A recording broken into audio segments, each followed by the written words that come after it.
Bienvenue sur le site du réseau Léla. Cette vidéo pour vous présenter l'accès aux informations relatives aux stations du réseau.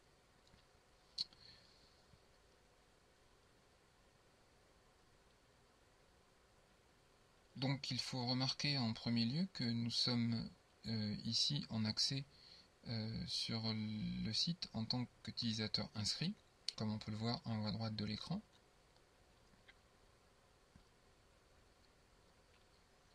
Donc l'accès aux informations relatives aux stations GNSS se fait par exemple dans le menu en cliquant sur la fonctionnalité station GNSS et ensuite on clique sur carte du réseau et on accède ici à une carte Google Maps du réseau. Donc cette carte est présentée par défaut sous la forme d'un plan et nous avons en bas la légende qui indique le sens de chaque couleur de station. Donc on peut changer la carte. Ici par exemple on va cliquer sur satellite pour avoir une vue satellite de la zone. Et on peut cliquer sur mixte pour avoir un plan mixte avec la vue satellite et le réseau routier. Bien sûr on va pouvoir cliquer en haut à gauche sur la fonctionnalité de zoom pour se rapprocher d'une station. Donc ici on peut vraiment descendre très proche localement de la station à une échelle correspondant au quartier. Bien sûr, si on clique sur une station en particulier, on a une fenêtre qui indique des détails sur la station, donc son nom, son code, quelques détails et les constellations qui sont captées par le récepteur. Ensuite, on peut cliquer sur un lien qui renvoie aux détails de la station. Donc ici, on va trouver son nom, son code et la description. On va trouver les coordonnées WGS84 de la station. On va trouver sa date de création, le matériel en place et les constellations qui sont captées. On va trouver ici le masque d'élévation et l'échantillonnage. Et tout à fait en bas, on va trouver trois liens qui vont donner des informations complémentaires sur cette station. Premier lien, la qualité des données. Donc là, on va voir apparaître des graphes indiquant la qualité de réception du site.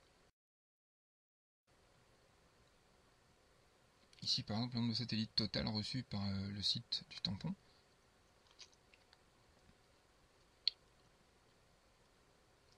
Donc ces graphes sont réalisés sur un historique de 30 jours de manière automatisée et sont mis à jour tous les jours.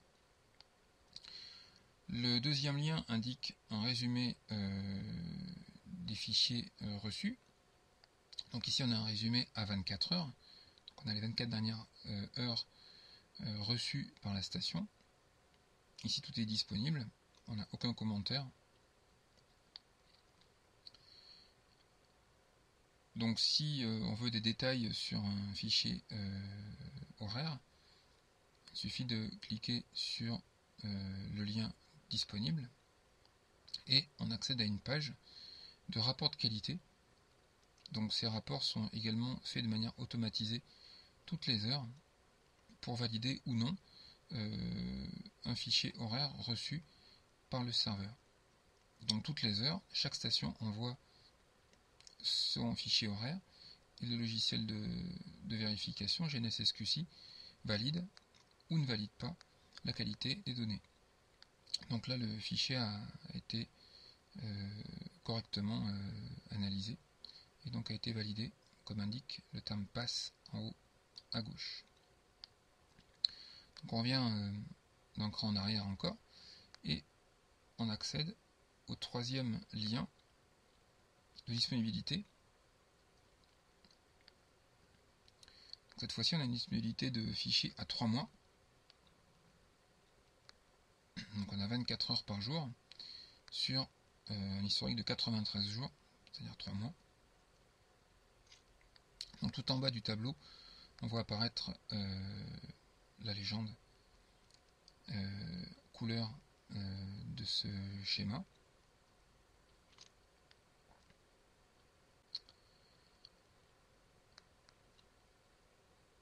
Donc un dernier accès intéressant ici, c'est l'accès aux cartes Nova. Cartes Nova qui sont également des cartes dynamiques.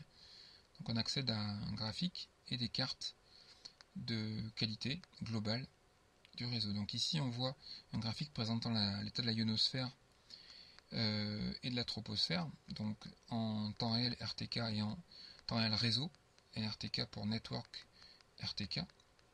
Donc ici le graphe de qualité permet de différencier les précisions qui sont définies pour le réseau. Donc c'est encore une fois sur un historique de 30 jours, et on voit bien qu'en réseau, donc les graphiques bleu ciel et rose sont plus bas, donc sont de meilleure qualité, de meilleure précision que les précisions RTK simples qui sont bleu foncé et rouge. Donc ici on peut changer le type de graphe, par exemple accéder à un graphe de précision lié à la ionosphère en réseau. Donc on voit que la carte est quand même relativement bleue, on voit à droite les légendes de couleurs. Et là on passe par exemple sur un graphe de précision troposphérique, toujours en réseau, NRTK. Donc on voit qu'on est également dans les bleus, parfois bleu un petit peu plus ciel. Donc la précision jusqu'au bleu ciel est inférieure au centimètre, hein, on voit 9 mm, pour un bleu qui est plus clair que celui de la carte. Donc voilà l'ensemble des informations de qualité qu'on peut recueillir sur le site. Merci de votre attention. Au revoir.